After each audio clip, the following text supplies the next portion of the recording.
SJ Airseek F11S Pro 4K, forse il drone economico migliore che esista. Guardate la sua telecamera frontale, capace di registrare in 4K, stabilizzata, rimane perfettamente immobile ed è stabilizzata oltre che meccanicamente anche tramite software interno, quindi una stabilizzazione davvero fantastica. E il GPS ha tantissime funzioni e una grande batteria che consente un'elevatissima autonomia.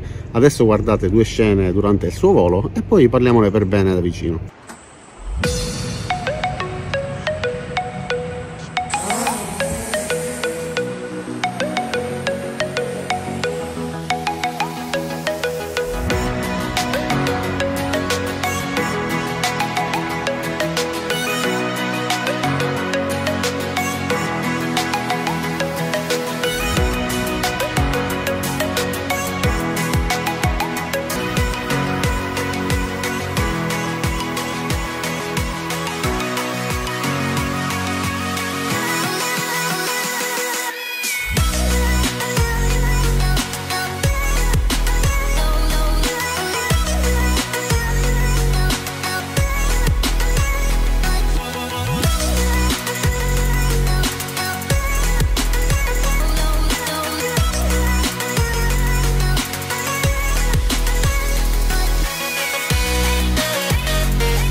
E allora ragazzi, la verità, è o non è incredibile questo drone? Con meno di 200 euro, grazie al codice di sconto che vi lascerò giù nel primo commento e nella descrizione, potete portarvelo a casa. Allora, guardate questo gimbal, per adesso è fermo, perché non ho fatto alcun tipo di calibrazione, quindi ancora non si muove. Però guardate dall'applicazione, allora in questo modo si vede il movimento della telecamera. Ovviamente se lo muovo, dato che il gimbal ancora non è attivo, si muove anche l'inquadratura, però se lo faccio vibrare, guardate, l'inquadratura rimane praticamente ferma perché ha la stabilizzazione, oltre che negli assi del gimbal, anche elettronica. E questa è una cosa ottima per un drone di questo tipo, un drone così economico, con una batteria che ci permette di volare per 26 minuti, che ha tutte queste funzioni.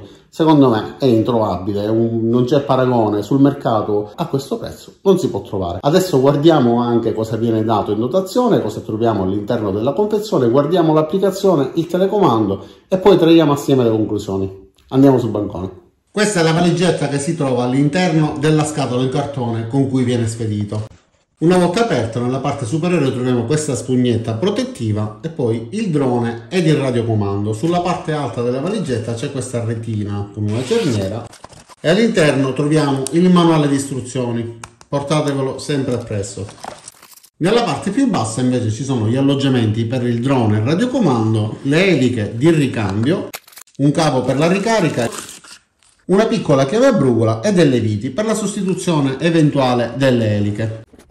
Sulla parte frontale del drone c'è questa copertura per proteggere il gimbal, si rimuove semplicemente spostando questa linguetta in avanti e facendolo scorrere verso fuori. Poggiamolo un attimo da questa parte e prendiamo il radiocomando, molto compatto con batteria integrata ricaricabile tramite cavo USB di tipo C. Si apre in questo modo, ci consente di impugnarlo, avere una buona stabilità mantenendolo in questo modo e comandando con i pollici tramite gli stick. Sulla parte alta c'è questo supporto per poter tenere il telefonino, anche di dimensioni abbondanti, con una gommatura che non rovina il telefonino e che lo mantiene fermo al suo posto. È possibile decidere anche l'inclinazione. Sulla parte frontale invece ci sono le due antenne, si fanno ruotare in modo da poter dare l'orientamento corretto e si posizionano in questo modo. Guardiamo i comandi sul telecomando: tasto di accensione, tasto per l'atterraggio di emergenza, tasto per variare la velocità, quindi modalità ripresa, modalità normale e modalità sport, tasto per il ritorno a casa. Questo drone ha la possibilità di tornare a casa sia premendo il tastino, sia quando si perde il segnale che quando si stanno scaricando le batterie. Da questa parte abbiamo il tasto per poter fare i video, da questa parte invece per scattare le foto, le due rotelline, una per lo zoom e l'altra per inclinare il gimbal, quindi per fare le riprese in basso oppure in alto. Adesso accendiamolo. La versione F11 normale aveva un telecomando con delle icone che si accendevano in base alla funzione che veniva selezionata. In questo caso invece abbiamo delle scritte che compaiono oltre a dei simboli che ci danno alcune informazioni. Emette questo suono perché sta cercando di connettersi al drone, che momentaneamente è spento, quindi si apre semplicemente estendendo prima le due braccia superiori.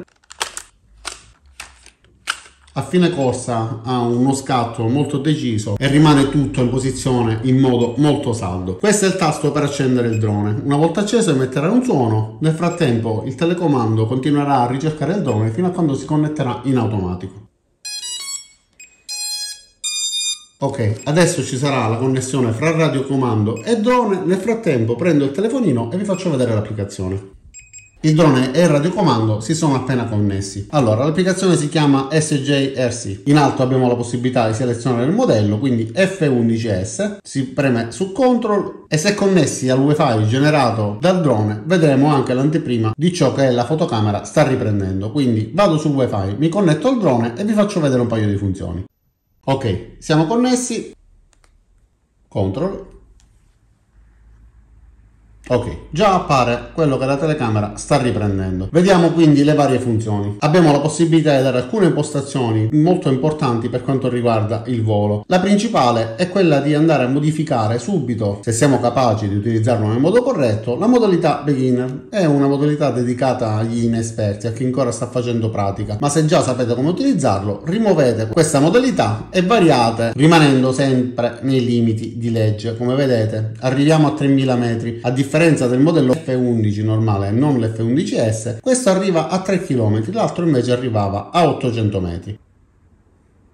Altitudine massima 120 metri e possiamo decidere anche quale deve essere l'altitudine del ritorno. Salviamo. Attualmente siamo in un ambiente chiuso con la saracinesca abbassata, il GPS non si collega, però quando si collega il GPS da questa parte verranno riportati anche il numero di satelliti agganciati. Ci mostra il livello di carica della batteria che è visibile anche sul telecomando, non in percentuale ma ci indica con delle tacche che la batteria non è carica al massimo. Questo è il comando che ci consente di scegliere se scattare foto oppure se registrare dei video. Tramite questo tastino possiamo avviare la registrazione direttamente dal telefonino oppure utilizzare i tasti nel radiocomando, la possibilità di farlo decollare, di farlo tornare a casa, quindi facendo lo slide col dito il drone tornerà nel punto da cui è decollato. E queste sono delle funzioni particolari. Infatti abbiamo il Follow Me, abbiamo la possibilità di utilizzare le gesture, quindi in base al movimento che faremo con le dita il drone riceverà alcuni comandi, la possibilità di inserire della musica nel montaggio, VR, applicare dei filtri, insomma alcune funzioni simpatiche che possono divertire durante il volo con il drone. Sulla parte bassa abbiamo delle informazioni riguardanti distanza, altezza, velocità, eccetera. E premendo questo tastino possiamo entrare nella galleria con le registrazioni. Abbiamo un paio di foto e abbiamo anche dei video. Purtroppo al momento non ho l'SD con me,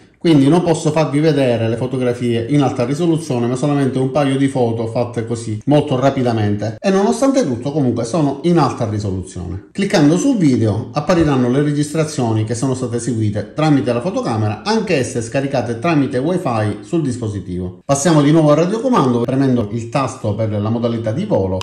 Premendolo una volta andiamo su Sport Mode perché eravamo in modalità normale, oppure in modalità camera mode, quindi la modalità per poter fare le registrazioni. Questo è il tasto per poter eseguire l'atterraggio di emergenza. Più in alto vediamo la distanza, l'altezza, la velocità e varie icone accompagnate da delle tacche. Questo invece è il simbolo che ci indica la potenza di connessione, quindi il segnale più o meno alto che abbiamo tra il radiocomando ed il drone, ed essendo così vicini ovviamente è al massimo. Adesso spengo il radiocomando, quindi si preme 2 volte e si mantiene premuto a lungo, power off. Spengo il drone tenendo premuto il tastino, Ok, e rimuovo la batteria. La batteria va rimossa semplicemente premendo questi due tastini laterali e facendola scorrere verso l'alto. Come vedete, sulla stessa batteria c'è l'ingresso USB di tipo C e questo ci consente, mentre stiamo volando con un'altra batteria, di ricaricare la stessa. Si tratta di una batteria da 2500 mAh da 11,1 volt che consente un volo fino a 26 minuti dichiarati. Io non ho cronometrato effettivamente quanto ho volato, però dai minuti della registrazione ho calcolato 23 minuti, considerando che non ho ripreso tutto il tempo. Effettivamente come tempi ci siamo, quindi rispetta ciò che dichiara. Sulla parte bassa del drone c'è l'ingresso, lo slot per la micro SD. Possiamo utilizzare micro SD da 32 fino a 128 giga e per scaricare i file contenuti nella micro SD sarà necessario inserire la stessa micro SD nel nostro PC. Il drone, come avete visto dalle riprese, ha un overing perfetto, rimane molto stabile, monta dei potenti motori brushless che permettono un volo in sicurezza anche in condizioni di vento, riescono ad avere una buona potenza e soprattutto in modalità sport, anche con vento abbondante, si riesce a comandare perfettamente. E ora, piccola nota dolente, questo drone pesa poco più di mezzo chilo, siamo attorno a 550 grammi, che a differenza dei droni che pesano meno di 250 grammi, per poterlo pilotare è necessario essere in possesso del patentino per droni A1 A3 da prendere facilmente anche online e che permette di pilotare anche questo tipo di droni. Prima di poter eseguire il volo, il drone va appoggiato su una superficie piana, dopodiché vanno portati in avanti verso l'esterno i due stick in modo da far capire al drone qual è la posizione corretta, quindi spostando gli stick in questo modo in alto verso l'esterno la calibrazione avverrà in modo automatico. Invece portandoli verso l'interno ci chiederà di fare la rotazione a 360 gradi ad 1 metro d'altezza, prima in questo modo e dopodiché con il drone puntato verso l'alto. Spero che si veda bene ciò che appare sul display, purtroppo ho solo due mani, non riesco a fare altrimenti. Quindi facendo una rotazione in questo modo sul display appare l'ok e ci chiede di far ruotare il drone in quest'altro modo.